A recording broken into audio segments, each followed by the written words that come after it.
So the final game on this episode is Swordcrafters. Designed by Ryan Lambert, Chris Neuman, and Adam Rehberg. The artist is Rodrigo, Camilo, Alves de Almeida, and published by Adams Apples Games.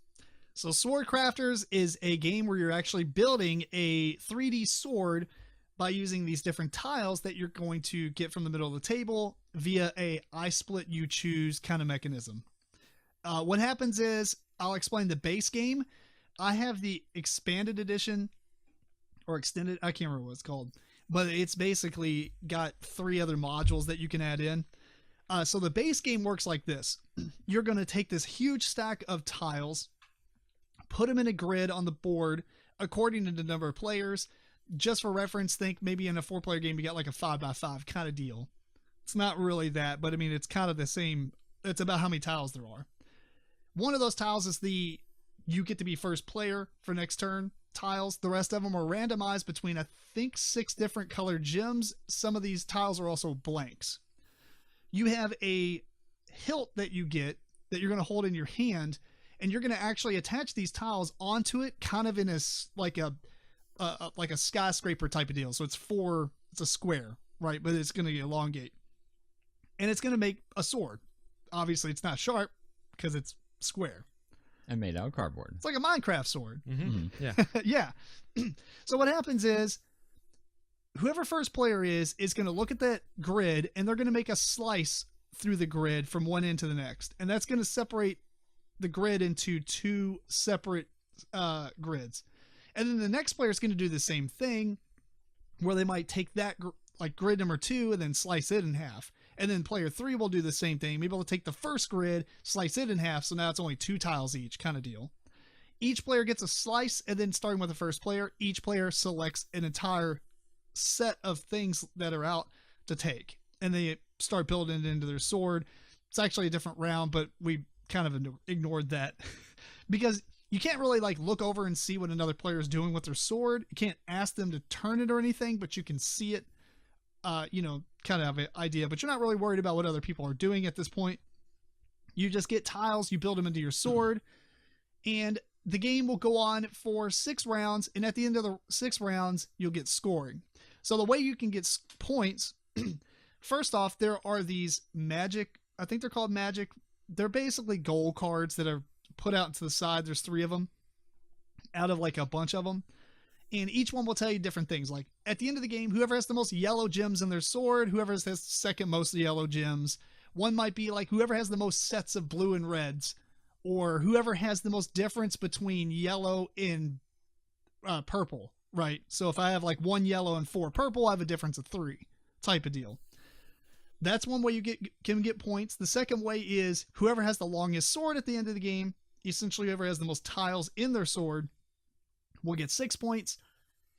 You can get points for each side of your sword, whatever cluster of the same color, whatever you have the most of. So say, for instance, one of my sides have a green, yellow, blue, red, right? So I have 2 greens next to each other. You get 2 points per. So I would get 4 points for that. If you had 4 yellows in a row, you would get 8 points. You can only score that once per side. So you get 4 scorings for that. And that's the game. Whoever has the most points at the end of it wins. Now, we did have a chance recently to play the extended modules. The way those work is there's one that are relic tokens that when you're building the grid of tiles, the corners actually come from a different stack, and these are relics. So they don't actually go into your sword. They are just, you play with 6 of the 8, I believe, and you shuffle all those up. So you're not actually going to go through all those, but there's 6 types in each game that you play. And they do different things. It's kind of like set collections. Like one of them might be like, if you have 3 of this tile, you get 10 points in the game. Pretty much it's all the Sushi Go scoring. Like if you have 3 of the same thing, you get 10. Or maybe that's another one's like 1, 3, 5, 20, I think it was. So the first tile you have of it's 1. Second tile, it's 5. The third, it's 10. And the last one's 20. Something like that. I don't remember the actual scoring, but it's essentially like a progressive scoring. One of them will, you can spend it to like make 2 cuts. It's an actual action token that you can spend and use. And there's a couple of more, but essentially that's one thing. It just adds more things to collect, but it doesn't go into your sword. There was another one called the sword tips, which is actually the points on the end of your sword. These are kind of like at the end of the game, you can say, it says like one I had was like 2 yellow and 3 blue, you get 7 victory points, which means that if you have one side that is composed of at least 3 blues and at least 3 yellows, you get to put the sword tip on that and score that as a bonus. You get 2 of those. The last module is a like fighting bad guys kind of module, which we kind of did slightly wrong, but whatever. Oh no. Well, we knew it halfway through that. We just chose not to change it. Oh, what was that though? Well, I'll tell you. Okay. So you put out a grid of like you put 6 of them out, and it basically says, in reverse order, starting with the last player and then going around to the first player. It adds a new phase of the game, by the way. You can say, I'm going to kill that guy, but it requires you to have these certain gems in a specific order. So it might be like yellow, yellow, and blue. And so if you can show on your sword that you have 2 yellows and a blue like next to each other, you can kill that bad guy and put it in front of you, and it's worth so many points.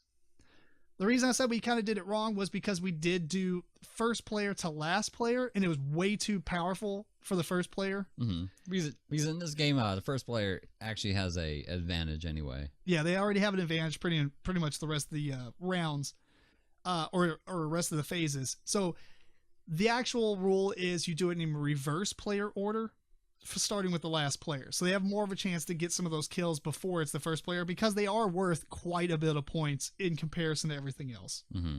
Like, for instance, at the end of the game, you get 6 points for having the largest sword. One dude is worth 5. You know what I mean? And you get they're either 2, 3, or 5, I think. Right. And you're gonna possibly get up to 6 of those cards.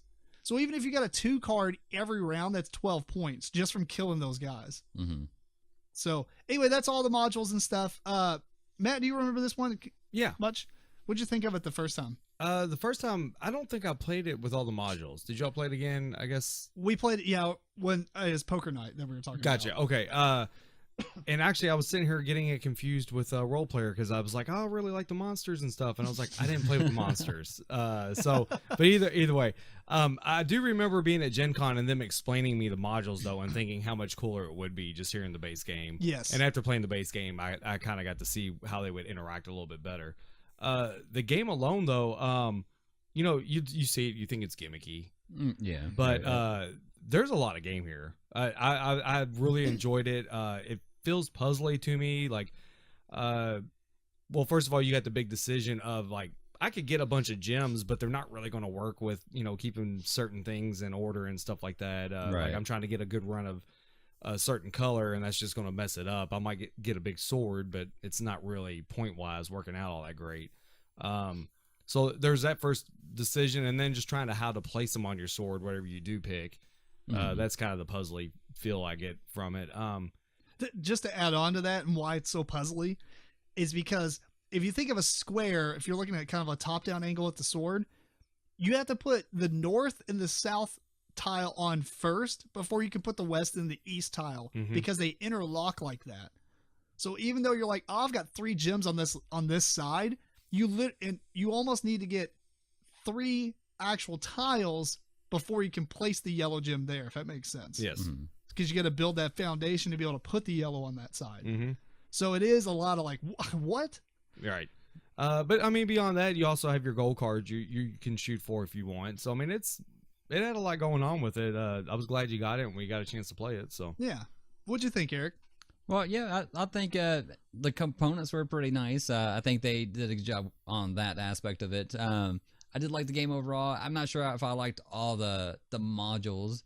The sword tips were kind of cool to have on there. That seems like that takes major planning. It does take major planning, and I don't think the points were quite right. It didn't feel quite right for our game, and I don't think any of us actually completed a sword tip. So it was pretty hard. It did give you a decent amount of points, but you had to throughout the whole game focus on that one thing. Right. So I don't think it was kind of worth it. And then there was what was the second module? The relics that go in the corners. of the grid. Right. So kind of comparing it with like New York Slice, I wish they would have did maybe something more along those lines where you get some kind of benefit instead of just getting like a Sushi Go point thing. Well, I mean, it depends on what tiles are added into the game. Some of the, I do agree with you. I like the concept of the relics, but just the set collection ones, I was kind of like that. I almost wish they were all special abilities. Yeah. Like reorganize your sword. No, that would take forever. Right. But, No. you know, stuff like that. Like I like the one where you can get it and you can spend it and make 2 cuts. Because that's pretty cool because you know, depending on where you're at, I mean, you can make a tough decision for other people. Right. Or like, for instance, I like the one, well, no, the rest of, I like the wild one. That was pretty cool because it's like a wild. Oh, I did like that one. And when you get that, you just basically discard it. And then in the tiles you have not placed out on the board yet, you get to go through and pick one of them and put it in your sword. So you get to pick any gem you want essentially, but it has to still be left in the discard. And then, you know, the rest of them were scoring. So there's like set collection stuff. And there's another one that was, or another couple of them, or maybe it was one, but each one was different. It's like for every this color gem, you get +1. For every this color gem, you get -1. So it would have been cooler to see a little bit more special abilities. Like maybe you can spend it and like swap 2 tiles in the grid before the selections are made. Yeah. Stuff like that. That would be really cool. But anyway, continue. No, that was about it for me. You know, I overall did like it. I think I might like just the base game just enough, or just maybe with the third module. I did like that part of it, fighting the monsters that came out. The monsters. That was probably my favorite module of the 3. The other 2 were just okay for me. That's fair. It's weird because that's actually interesting you say it like that, because the base game to me was fun, but it wasn't enough to keep me entertained to come back to it multiple times. Like, I'm like, that was good, but it needs just a little bit something else, right? A little bit more. It needs some oregano. Yeah. But the monster fight thing, even though we played it wrong, I loved it. It makes more sense to do it in reverse order. Now that would change scoring and stuff like that, but I don't think it's going to affect anything, in my opinion. I still like it a lot. The relics, I think, was probably my favorite part of the game, as a matter of fact, because it puts so much more decision in the board and how people are cutting. Because at first you're only cutting because you're like, I want 2 blue gems. You know, this where it's like, oh, well, cool, there's other things out there. So like the edges kind of always become like small little clusters. And now they've got some really powerful relics added into them because it's a wild. Or maybe like, you know, the wilds are really, really nice, but the other ones for me were just Yeah, no, well, I see what you're saying. I think that playing with the right ones, or if they came out with more of them that were more action oriented, like you get to spend them to do other things. Right. I think they can make that the coolest part of the the modules for sure. Yeah. The sword tips were garbage. I did not like that at all.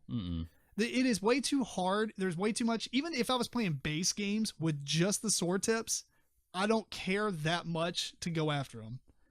Yeah, I would rather focus on trying to win first or second place on all the cards at that point. Right. And I just don't see how you can do that and pay attention to your sword tips. The sword tips should have been stuff like for every this color on this side, get bonus points. Stuff like that. Right. Or whatever. I don't know. They could have been cooler. The weird thing is, though, I think the extended stuff, like all those 3 modules, are not in the retail copy. Like they're limited. I actually think that's actually kind of detrimental to the game. I think they should all be added in, or at least sold additionally. Right. Yeah. I mean, that's not here nor there. I mean, it's their marketing decision, whatever. I just think that the game by itself is fun. It is super presentation. I mean, this is the type of game you take to convention, start playing, and people are like, what are they doing? Because they got massive swords in their hand. So it would be cooler if they came with a lot more tiles so you could just build obnoxiously big swords. But I guess you could just play 2 players and do that. True. It does have a dual wield variant. We need to try that. 2 players, 2 swords, whatever. So anyway, anything else? No, it's a good game. I like it. Yeah. Super glad I picked this one up. Anything else for you? No, that's it. All right. Well, that's Swordcrafters.